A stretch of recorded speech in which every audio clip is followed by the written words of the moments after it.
की, वहाँ सामने कोई नहीं बैठना इधर। चलिए हाँ जी आज की महामंगलाएं प्रथम कलश से शांति धारा। देखो सिस्टम से चलोगे, अनुशासन से चलोगे, बहुत आनंद आता है।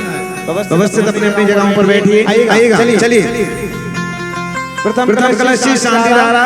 कौन सा भाग्यशाली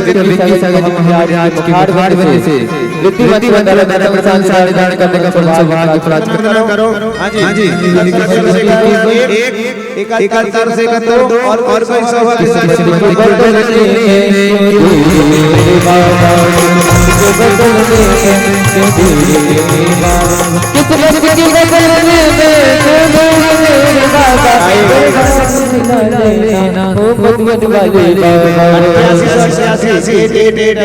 पड़ेगा वेट।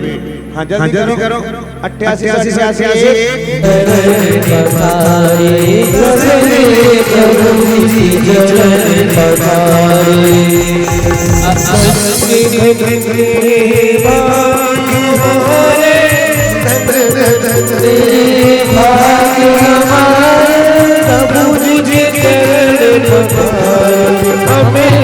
प्रभु जी के चरण पधारे, सबने प्रभु जी के चरण पधारे। चलिए अब जो है शांति धारा प्रारंभ कीजिए, समय अधिक हो गया। महाराज जी एक बार बोल दो, व्यवस्था गड़बड़ हो रही। देखो कितने लोग, क्या हो गया शांति धारा में? इस शांति धारा में कितने लोग हो गए भैया? लगभग। जय गुरुवर श्री विराग सागर जी गुरुदेव की, परम पूज्य आचार्य गुरुवर श्री विनम्र सागर जी गुरुदेव की जय हो। ओम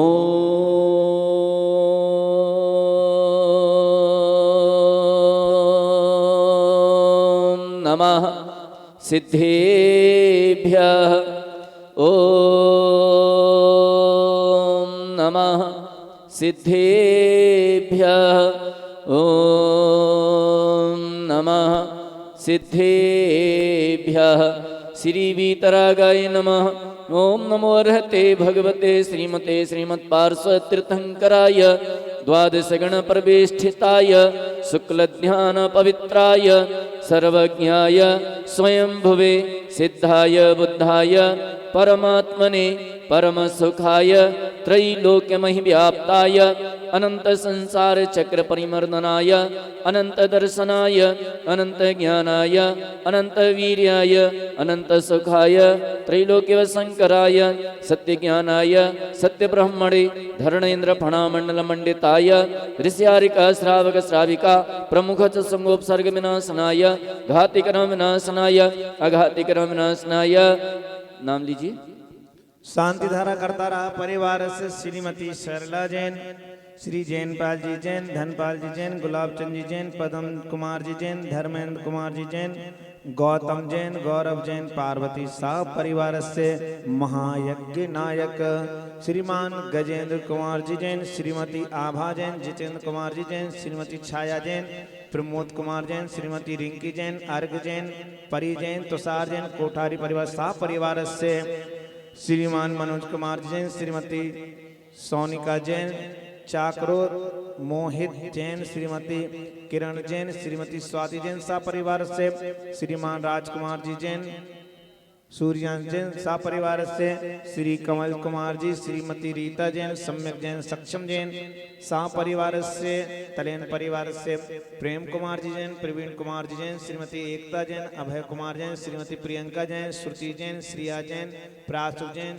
रक्षांश जैन सा परिवार से श्रीमान ईशानेन्द्र से श्रीमान मनोज कुमार जी जैन, RMR ग्रुप महोत्सव नायक सा परिवार से समस्त सौधर्म कुबेर आदि इंद्राणी परिवार से चतुर्विध संघ से मुनि आरिका श्रावक चतुर्विध संघ से मम परिवार समस्त दिगंबर जैन समाज से प्राणी मात्र अपवादम अस्माकं छिन्न छिन्न भिन्न भिन्न मृत्युम छिन्न छिन्न भिन्न भिन्न प्रतिकामं छिन्न छिन्न भिन्न भिन्न प्रतिकामं छिन्न छिन्न भिन्न भिन्न क्रोधं छिन्न छिन्न भिन्न पापं छिन्न छिन्न भिन्न वैरं छिन्न छिन्न भिन्न सर्वोपसर्गं छिन्न छिन्न भिन्न सर्वविघ्नं छिन्न छिन्न भिन्न सर्वभयं छिन्न छिन्न सर्वराज सर्वाग्नि भयं छिन्न छिन्न भिन्न सर्ववायु भयं छिन्न छिन्न भिन्न सर्वराज्य भयं छिन्न छिन्न भिन्न सर्वचोर भयं छिन्न छिन्न सर्वदुष्ट भयं छिन्न छिन्न सर्वमृग भयं छिन्न छिन्न भिन्न सर्व सर्वचक्रभयं छिन्न छिन्न भिन्न सर्वपरमन्त्रं छिन्न छिन्न भिन्न सर्वशूलरोगं छिन्न छिन्न भिन्न सर्वअक्षिरोगं छिन्न छिन्न भिन्न सर्वकुक्षिरोगं छिन्न छिन्न भिन्न सर्वशिरोरोगं छिन्न छिन्न भिन्न सर्वज्वररोगं छिन्न छिन्न भिन्न सर्वहृदयरोगं छिन्न छिन्न भिन्न सर्वक्षयरोगं छिन्न छिन्न भिन्न सर्वकुष्ठरोगं छिन्न छिन्न भिन्न सर्वक्रूररोगं छिन्न छिन्न भिन्न सर्वोदररोगं छिन्न छिन्न भिन्न सर्वमृगीरोगं छिन्न छिन्न भिन्न सर्वनरमारिं छिन्न छिन्न भिन्न सर्वगजमारिं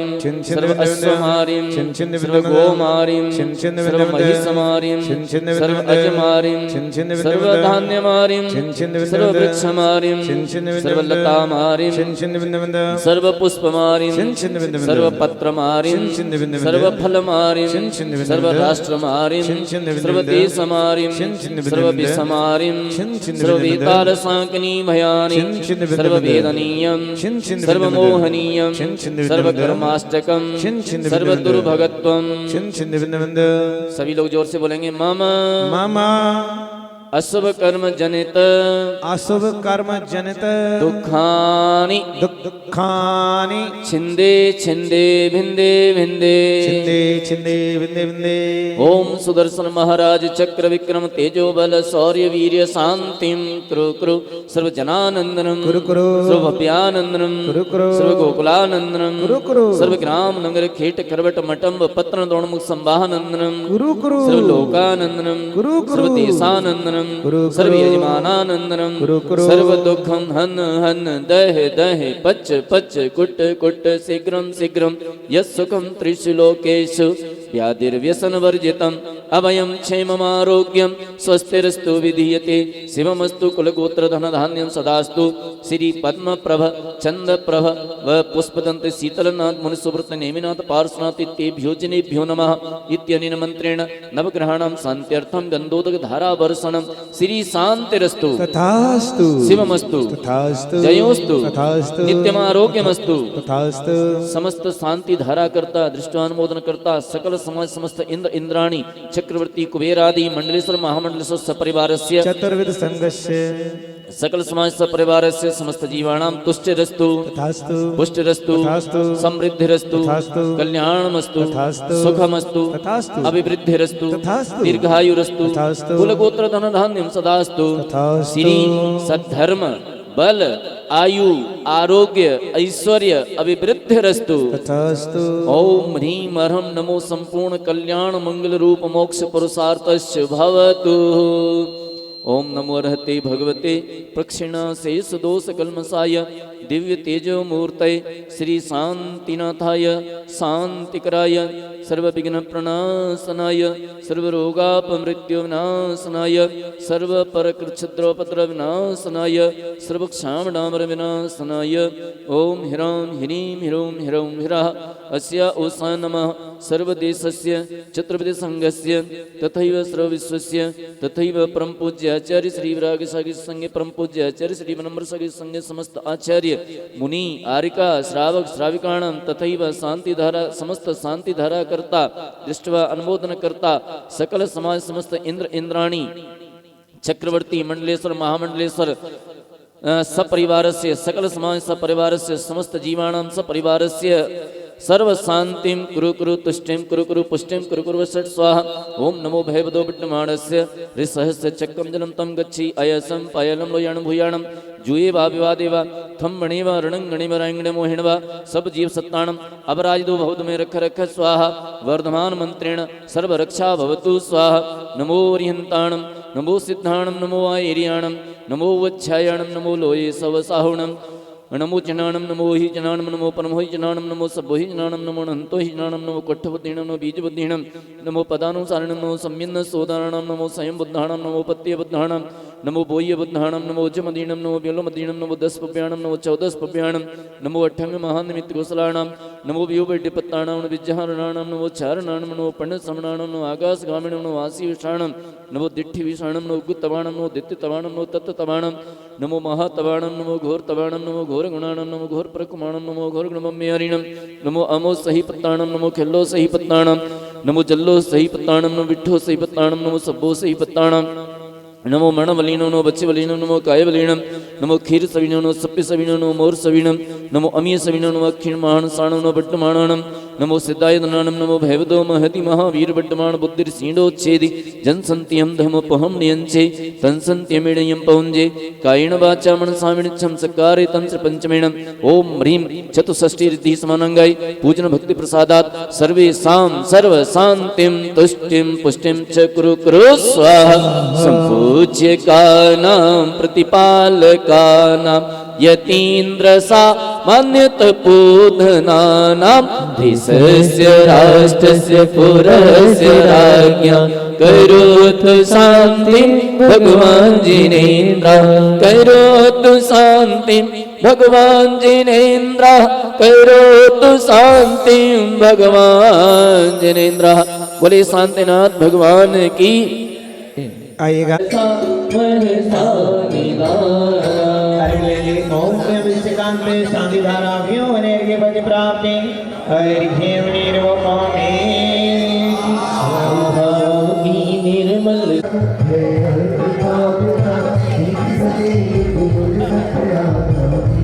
ओम परम पूजनीय संत शिरोमणि समाधि सम्राट आचार्य भगवान श्री विद्यासागर के परम पूजनीय संत शिरोमणि सूर्यच्छाचार्य समाधि सम्राट आचार्य भगवान श्री विराग सागर के वरेभ्यो अनर्घ पद प्राप्त हरिहंद्र स्वामी भूचंद की तन सजाते सम्मान गुरु विनम्र पद अर्घ चढ़ा चरणों विनम्र। ओम परम पूजनीय उच्चारणाचार्य भगवान गुरुवर श्री विनम्र स्वामी वरेभ्यो अनर्घ प्रति अर्घ्यंद्र स्वामी की। अरे पीछी कमंडल धारे श्रीफल ले लेंगे। अरे पीछी कमंडल धारे गुरुवर नमन तुम्हें हम करते हैं। अष्टदिरव का ताल सजाकर अर्घ समर्पण करते हैं।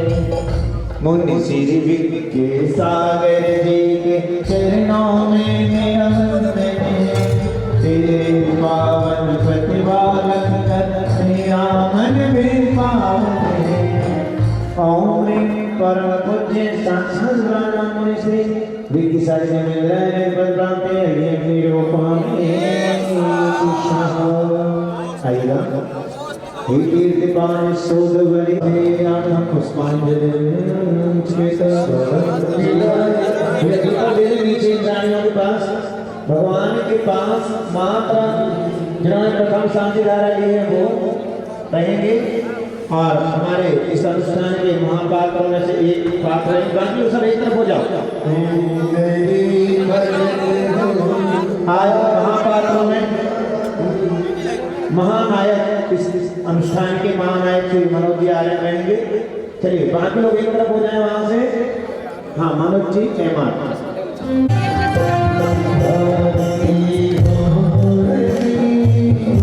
और देखिए आज भगवान विराजमान करेंगे हमारे इस अनुष्ठान के महोत्सव नायक श्रीमान मनोज जी।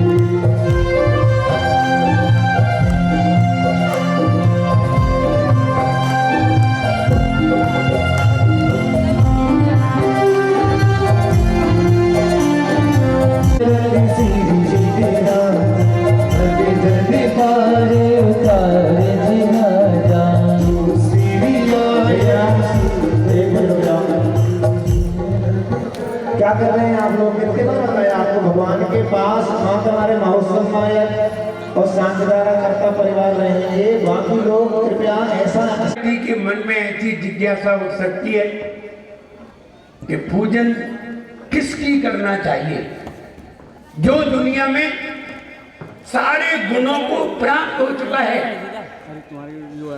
जिसने सारे गुणों को प्राप्त कर लिया है, जिसने संपूर्ण ज्ञान को प्राप्त कर लिया है, जिससे एक निमिष मात्र भी दुख नहीं है, जो अनंत शक्तिवान है, जिसमें सबसे ज्यादा शक्ति पाई जाती है। पूजन उसी की करना चाहिए। कमजोर व्यक्तियों की पूजन नहीं की जाती। और कमजोर व्यक्तियों की जो पूजन करते हैं, जो सर्वशक्तिशाली नहीं है, जिन्हें संपूर्ण ज्ञान नहीं है, जो उनकी पूजन करते हैं, वे पहले से ही बुद्धू हैं, क्योंकि इन्हें ये ही नहीं मालूम कि पूजन करते ही क्यों है। पूजन ताकतवर की जाती है, पूजन ज्ञानवान की जाती है, पूजन गुणवान की जाती है, और जिसमें ये संपूर्ण चीजें नहीं होती वो पूजन के योग्य नहीं होता। इसलिए पंच परमेष्टि की पूजन की जाती है। जो वीतरागी होते हैं, अनंत गुणों को पाने का पराक्रम करते हैं, उनकी पूजन की जाती है। और जिन्होंने अनंत गुणों को पा लिया है, उनकी पूजन की जाती है। इसलिए जिनेंद्र भगवान की आराधना सबको करना चाहिए। अगर हमें अच्छे गुणों को प्राप्त करना है तो पूजन कौन करता है? पूजन कोई भव्य प्राणी किया करता है। भव्य उसे कहते हैं जैसे मोक्ष पाने की लालसा होती है। भव्य उसे कहते हैं जो सम्यक दर्शन को प्राप्त करने की योग्यता रखता है। भव्य उसे कहते हैं जो रत्नत्रय पाने की भावना करता है, उसे भव्य कहते हैं। इसलिए भव्य प्राणी भगवान की पूजन किया करते हैं। पूजन कब करना चाहिए? पूजन जैसे ही संसार में नेचुरल उजाला हो जाए तब पूजन करना चाहिए। अंधेरे में पूजन करने से आप द्रव्य बनाएंगे, आप चल के जाएंगे तो आपको कोई जीव दिखाई नहीं देंगे और जीव की हिंसा आपसे हो जाएगी। इसलिए जब उजाला हो जाए तब पूजन करना चाहिए। अब कितने भी बजे हो इससे मतलब नहीं है, उजाला होना चाहिए और नेचुरल होना चाहिए, आर्टिफिशियल नहीं, आर्टिफिशियल लाइट वाला नहीं। जो सूर्य का प्रकाश है वो नेचुरल है। जैसे ही उजाला हो उसी समय भगवान की पूजन करना चाहिए। पूजन किससे करना चाहिए? पूजन उत्तम द्रव्य से करना चाहिए। उत्तम द्रव्य क्या है? जो नेचुरल है वो उत्तम द्रव्य है, श्रेष्ठ है। जैसे कि जल, चंदन, अक्षत ये उत्तम द्रव्य माने गए हैं, मांगलिक द्रव्य माने गए हैं। जल, चंदन, अक्षत, चावल, पुष्प, नैवेद्य, दीप, धूप, फल ये उत्तम द्रव्य माने गए हैं और इनके भी अलग अलग फल हैं। इसलिए इनसे भगवान की आराधना करना चाहिए। क्या इनसे भी ऊंचे कोई द्रव्य है? फिर तो आपके पास कोई सा भी द्रव्य हो सकता है, मोती हो सकते हैं, माणिक हो सकते हैं, कुछ भी भगवान के चरणों में अर्पित कर सकते हैं। भगवान के चरणों में द्रव्य अर्पित करने का मतलब है कि हमने कुछ त्याग किया है। त्यागी के सामने जाओ और त्याग न करो तो तुम्हारा त्यागी के सामने जाना बेकार है। इसलिए मंदिर में कभी भी खाली हाथ नहीं आना चाहिए। जब भी आए तो तुम्हारे हाथ में कुछ न कुछ जरूर चढ़ाने के लिए होना चाहिए। त्यागी के सामने और त्याग नहीं करें तो फिर रागी के सामने त्याग थोड़ी होता है। इसलिए पूजन कौन कर सकता है? भव्य प्राणी। कौन नहीं कर सकता? जो लूले, लंगड़े, गूंगे, बहरे, अपाहिज, शोर, सूतक, बीमार, ऐसे लोग भगवान की आराधना, भगवान की पूजन नहीं कर सकते। अशोर है, सूतक है, कैसे करेंगे? और अन्य लोग लूले, लंगड़े आदि ये कैसे नहीं कर सकते? ये भगवान का अभिषेक नहीं कर सकते और अभिषेक नहीं कर सकते तो पूजन का एक अंग छूट जाएगा। वैसे तो बैठ सकते हैं, जो पढ़ना है पढ़ सकते हैं, कोई मना नहीं करता है, लेकिन अभिषेक भगवान का नहीं कर सकते। और भी कई लोग हैं जो भगवान का अभिषेक करने के अधिकारी नहीं है। जैसे जो लोग गुटखा खाते हैं, ये लोग भगवान का अभिषेक नहीं कर सकते। नहीं करते हैं, कर लो, फिर फल नहीं मिलेगा, फिर फल भी तो नहीं मिलेगा। जो ड्रिंकिंग करते हैं, स्मोकिंग करते हैं, रात्रि में भोजन करते हैं, ऐसे लोग भगवान का अभिषेक नहीं कर सकते। जिनके अंग उपांग हीन है अथवा ज्यादा है, यदि किसी की 6 उंगली है, किसी की 4 ही है, ये भी नहीं कर सकते। इसलिए जो हीन अंग अथवा अधिक अंग वाले, अधिक उपांग वाले हैं, वो भी नहीं कर सकते। और जो स्मोकिंग, ड्रिंकिंग और गुटखा आदि खाते हो, ये लोग भी भगवान का अभिषेक करने के अधिकारी नहीं है। फिर भी कई लोग कर लेते हैं, तो करने को तो आप कुछ भी कर लो, उसका फल थोड़ी मिलेगा। इसलिए फल पाना है तो इनका त्याग कर देना चाहिए। इसलिए पूजन करते समय इन सभी बातों का ध्यान रखना चाहिए। उत्तम द्रव्य से भगवान की आराधना करनी चाहिए और भगवान का गुणगान गाने के लिए पूजन करते हैं। पुण्य पाने के लिए, पुण्य क्यों पाना चाहते हैं, अच्छा कार्य क्यों करना चाहते हैं? क्योंकि अच्छे कार्य से एक दिन अनंत पद को प्राप्त कर लेते हैं। इसलिए पूजन करने वाले ही अनंत पद को प्राप्त करते हैं और कोई नहीं करते। जो नहीं करते हैं उनको तो होता ही नहीं है, ना उन्हें पुण्य होता है, ना उन्हें अनंत पद की प्राप्ति होती है। इसलिए श्रेष्ठ द्रव्य से पूजन करना चाहिए। पूजन से व्यक्ति के व्यक्तित्व का पता चलता है। इसलिए हर श्रावक को पूजन अवश्य करना चाहिए। अरुण जी प्रथम समोसरण प्राप्त करता। हे आचार्य भगवान, नमोस्तु नमोस्तु नमोस्तु। आचार्य भगवान, पुण्यानुबंधी पुण्य और पापानुबंधी पुण्य में क्या होता है और हम कौन सा पुण्य कर रहे हैं? कृपया समाधान कीजिए।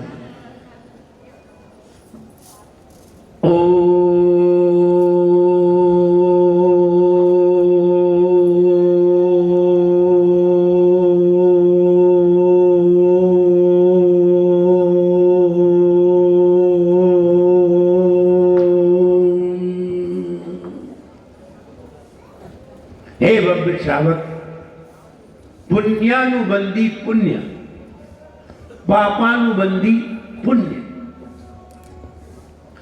ऐसा पुण्य जो आगे तुम्हारे पुण्य को और बढ़ाए, ऐसा पुण्य जो तुम्हारे विचारों में और अच्छी वृद्धि करे, इसे पुण्यानुबंधी पुण्य कहते हैं।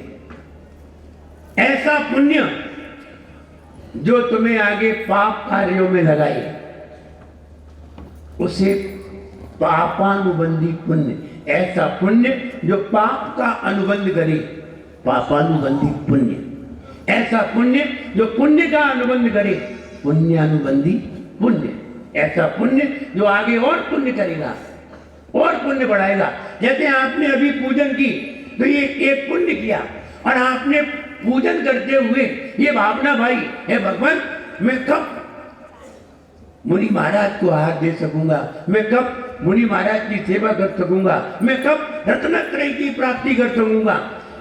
पूजन करते समय आपने ऐसी भावना भाई, ये पुण्यानुबंधी पुण्य है। क्योंकि अभी तो आप पूजन कर रहे थे, तो पूजन करते करते आप मुनि बनने की भावना पाने लगे। काम 100 रुपए का किया और 1000 रुपए का विचार करने लगे। काम 1000 का किया, लाख रुपए का विचार करने लगे। ये पुण्यानुबंधी पुण्य है और ऊंचा कार्य करने लगे। अरे भगवान, हम पूजन कर रहे हैं, हे भगवान मेरी दुकान अच्छी चले, मेरा व्यापार अच्छा चले, मेरी जल्दी शादी हो जाए, तो यह पुण्य होगा कि पाप? तो पुण्य तो कर रहे हैं और अनुबंध पाप का कर रहे हैं। पुण्य से पाप का अनुबंध, पापानुबंधी पुण्य कर तो रहे हैं, पुण्य भगवान की आराधना, लेकिन फल क्या मांग रहे हैं? पाप। और पुण्य कर रहे हैं और फल क्या मांग रहे हैं? पुण्य। इसका मतलब है पुण्यानुबंधी पुण्य। पुण्य का अनुबंध पुण्य से, प्रॉफिट पर प्रॉफिट, इसे कहते हैं पुण्यानुबंधी पुण्य। प्रॉफिट तो हो ही रही है, प्रॉफिट में और प्रॉफिट, और प्रॉफिट में लॉस, तो पापानुबंधी पुण्य। प्रॉफिट तो कमा रहे हैं लेकिन आगे लॉस भी हो रहा है, तो लॉस कर रहे हैं, इसलिए लॉस को लेस कर दिया जाए तो निश्चित है कि वो पुण्यानुबंधी पुण्य बनेगा। इसलिए जो पूजन करते समय मुनि बनने की भावना बातें हैं, पूजन करते समय और आहार देने की भावना बातें हैं, ये पुण्यानुबंधी पुण्य कमाते हैं। और जो पूजन करते समय संसार की आकांक्षा करते हैं, पूजन तो बहुत ऊंचा कार्य था और कार्य नीचे देखने लगे, तो ये पापानुबंधी पुण्य है। ये दोनों में अंतर है। कैसे होता पुण्य यहाँ, किसको कहते पुण्य यहाँ? कैसे होता, किसको कहते पुण्य यहाँ? जिससे होते धन्य यहाँ, जिससे होते धन्य यहाँ, जिससे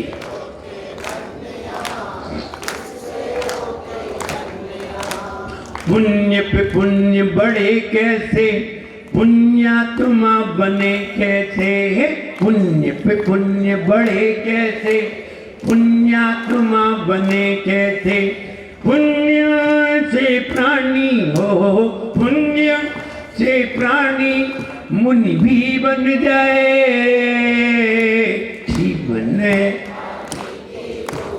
सब मिट जाए रे हो, जीवन है पाने के बोल सब मिट जाए रे। होनी अनहोनी हो, होनी अनहोनी कब क्या घट जाए रे।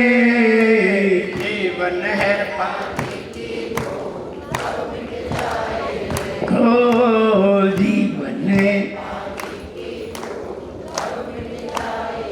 किसको पुण्य कहते हैं? जो आत्मा को पवित्र करे, मेरे अंदर निर्मल परिणाम बनाए, बस वही पुण्य है। हाँ, पूजन करने आते हैं, पूजन करते समय आपका मन बिल्कुल निर्मल हो जाए, न किसी से राग रहे, न किसी से द्वेष की भावना करे, प्रेम की भावना करे, मन निर्मल हुआ, पुण्य हुआ। और पूजन करने आए और पड़ोसी पे गुस्सा आए, तो तुम्हारा मन निर्मल नहीं हुआ, पुण्य नहीं हुआ वहां। तो पुण्य क्या करता है? पुण्य आत्मा के परिणामों को निर्मल बनाता है, सरल बनाता है, सहज बनाता है, ये पुण्य है। और पुण्य कैसे होता है? भगवान का जब गुणगान करते हैं, जब भगवान का गुणगान करते समय हमारा मन सब कुछ त्याग करने का होने लगता है, तब पुण्य होता है, श्रेष्ठ पुण्य होता है। और ऐसा विचार करते हैं तो तुम अपने आप को ये भी कहने लगते हो, जब मुनिराज को आहार देते हो और भगवान की पूजन करते हो, भगवान का स्पर्श करते हो, भगवान का अभिषेक करते हो, तब ये भी कहने लगते हो आज मैं धन्य हो गया। ये भी कहते हो, जब आहार दे लेते हो क्या कहते हो? आज मेरा घर धन्य हो गया। तो जिससे होते धन्य उसको कहते पुण्य। जिससे अपने आप को धन्य कहने लगो, आनंद आ गया, धन्य हो गया आदमी। और कभी कभी मुनिराज मिल जाते हैं, आप कहीं जा रहे हैं, कहीं कुंडलपुर जा रहे हैं, अक्षगति जा रहे हैं, कहीं भी जा रहे हैं, किसी की बारात में जा रहे हैं, और कहीं मुनिराज के दर्शन हो जाए और आप गाड़ी से उतर कर मुनिराज के दर्शन करें, तो क्या कहते हैं? धन्य हो गए। शिखर जी की वंदना कर रहे हो और शिखर जी की वंदना करते समय रास्ते में कोई मुनिराज मिल जाए तो क्या कहते हैं? इसका मतलब है जिससे हमारा मन निर्मल हो, वो पुण्य है। और पुण्य करते हुए अपने आप को धन्य समझना चाहिए। और ये पुण्य ही प्राणी को मुनि बनाता है, पुण्य ही प्राणी को अनंत बनाता है, पुण्य ही प्राणी को दुनिया का साम्राज्य दिलाता है, पुण्य ही चक्रवर्ती बनाता है। इसलिए ऐसा पुण्य त्रिनेत्र भगवान की आराधना और गुरुओं की सेवा सबको अपने जीवन में करना चाहिए, जिससे हमारा जीवन और उच्च बने और हम अनंत भगवान के पद को प्राप्त हो सके।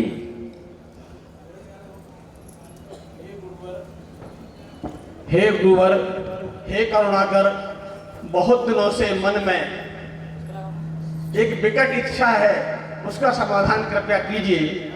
हे भगवान, नमोस्तु नमोस्तु नमोस्तु। हे करुणाकर, यदि कोई बालक या बालिका अन्य समाज में शादी कर लेते हैं तो क्या वे उच्च पात्र या साधुओं को आहार दे सकते हैं या नहीं, और यदि दे सकते हैं तो किस प्रकार, और नहीं दे सकते हैं तो उसका उपचार बताइए। हे भद्र शावक, बहुत अच्छा आपने दर्शन किया है। अन्य समाज करे शादी, उनकी समझो बर्बादी। अन्य समाज करे शादी, हे उनकी समझो बर्बादी। कुल की ज्योति मिटा डाली, कुल की ज्योति मिटा डाली। कुल की ज्योति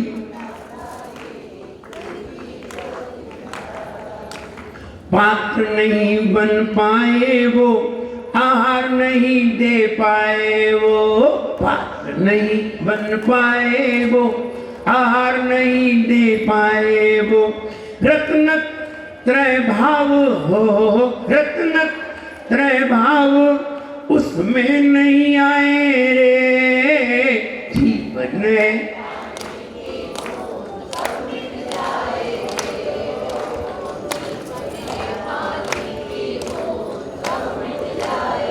ध्यान रहे, आचार्यों ने ये कहा है कि जिनके बच्चे या जो भी अन्य समाज में शादी कर लेते हैं,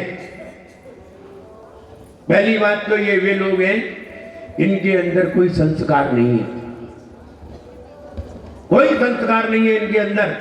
आपने अगर पूर्व में संस्कार दिए होते, बेटा आप बाहर भेज तो देते हो बेटे को, लेकिन संस्कार कौन से दिए हैं? संस्कार अगर पूर्व में दिए होते, बेटा घर से बाहर कुछ भी न खाना चाहिए, न किसी के यहाँ खाना चाहिए, शुद्ध भोजन करना चाहिए। अगर ऐसे संस्कार दिए होते, मंदिर जाना चाहिए। मैं अपनी बात बताऊं,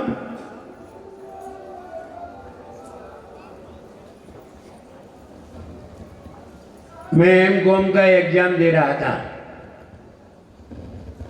मुझे दिल्ली से ऑफर आया ICSI के लिए, इंस्पेक्टर ऑफ कंपनी सेक्रेटरी। जब इसके लिए ऑफर आया और ये कहा कि आप यहाँ आ जाइए, हमने बस सबसे पहले ये पूछा, आप ये बताइए मंदिर कितनी दूर है?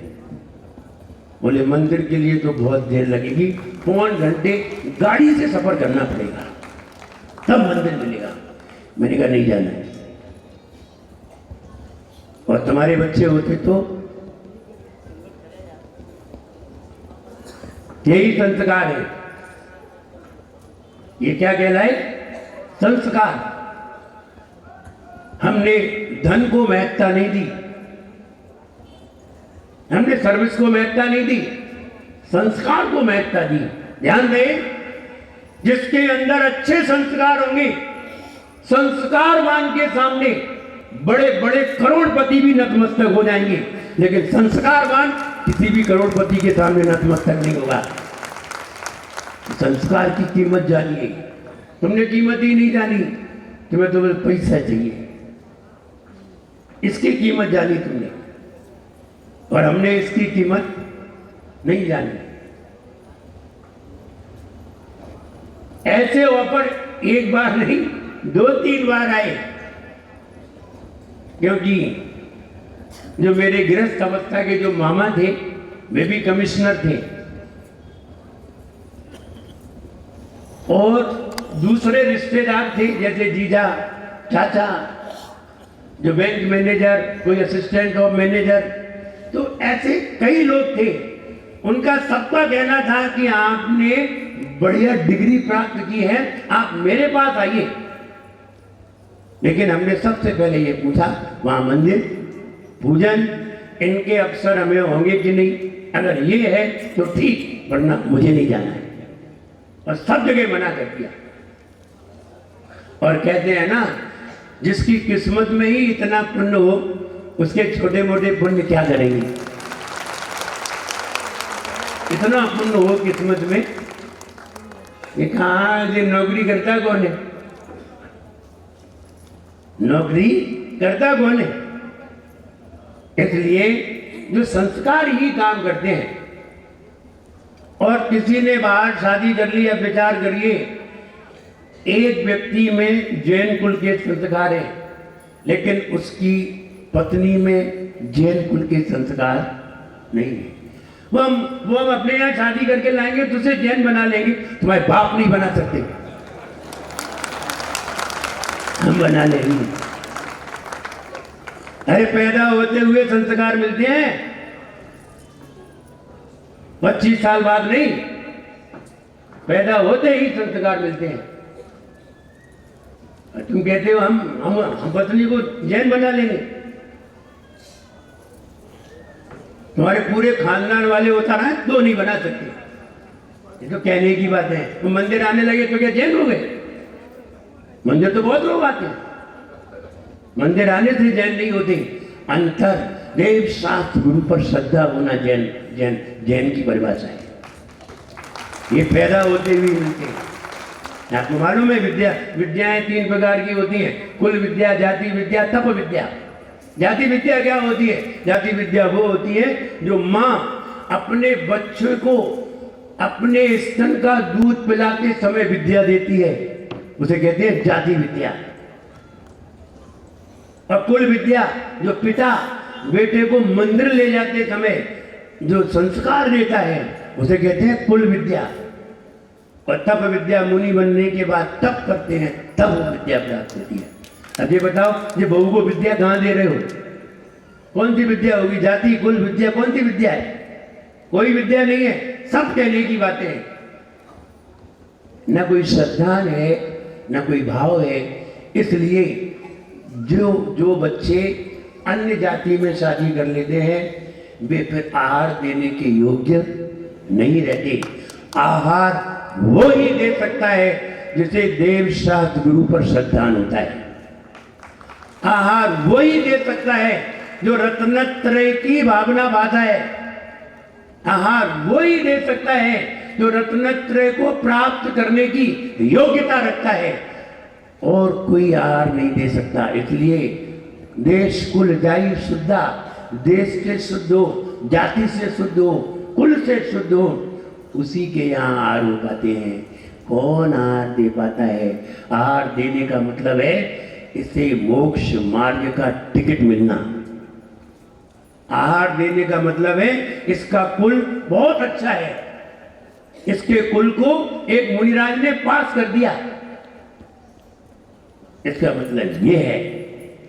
इसलिए आहार देने का मतलब है अगले जन्म में फिर जैन कुल की प्राप्ति होना। कोई खेल है आहार देना? इसलिए वो बच्चे आहार नहीं दे सकते। अब उनकी जो संतान होगी ना, वो विकृत होगी, ना उनमें जैन के संस्कार होंगे, ना उनमें अजैन के संस्कार होंगे। एक तीसरी संस्कार की परंपरा निकलेगी। कौन सी तीसरी परंपरा निकलेगी? ना वो जैन धर्म को मानेगा, ना अन्य धर्म को मानेगा। आप कहेंगे नहीं वो तो जैन धर्म को बहुत मान। अरे कहने की बात है, ये कोई मंदिर आने से और यहाँ हाथ जोड़ने से कोई जैन कुल के संस्कार नहीं हो गए।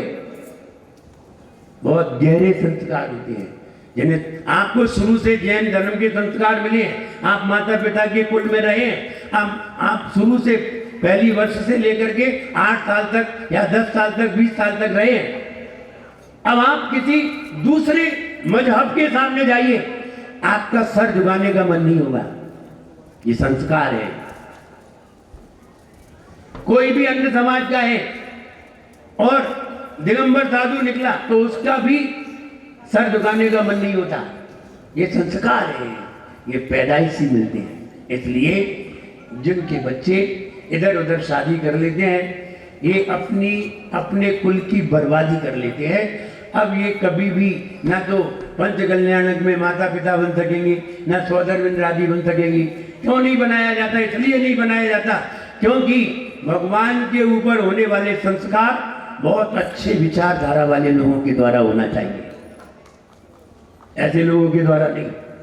इसलिए उनको पात्र की भी अनुमति नहीं है और आहार देने की भी उन्हें अनुमति नहीं है, ऐसा आगम में लिपिबद्ध है। इसलिए आहार देने के लिए अच्छे भाव होना बहुत जरूरी है। That's all. नेक्स्ट और अंतिम लास्ट,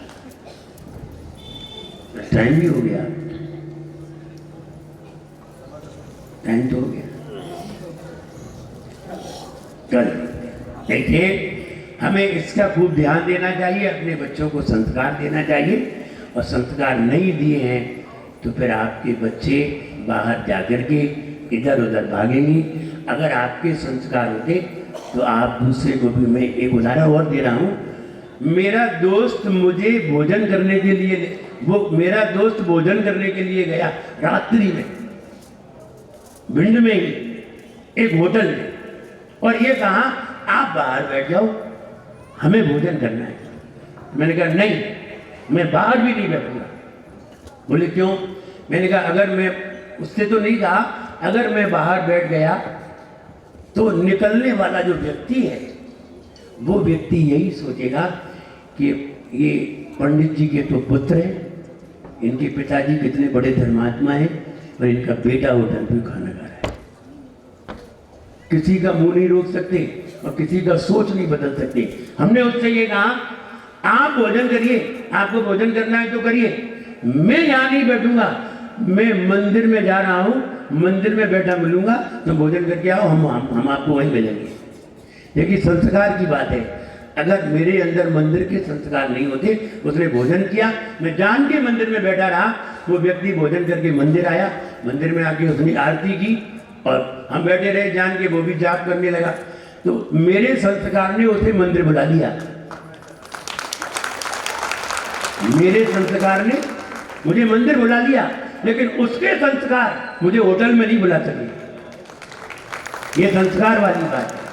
इसलिए बच्चों में ऐसे संस्कार दीजिए जिससे कि वो बच्चे बाहर भी जाएं तो अपने कुल का नाम रोशन करें, अपने माता पिता का नाम रोशन करें, अपनी परंपरा जैन कुल का नाम रोशन करें। ऐसे संस्कार अपने बच्चों में दीजिए, आपके बच्चों का भविष्य भी बहुत अच्छा बनेगा।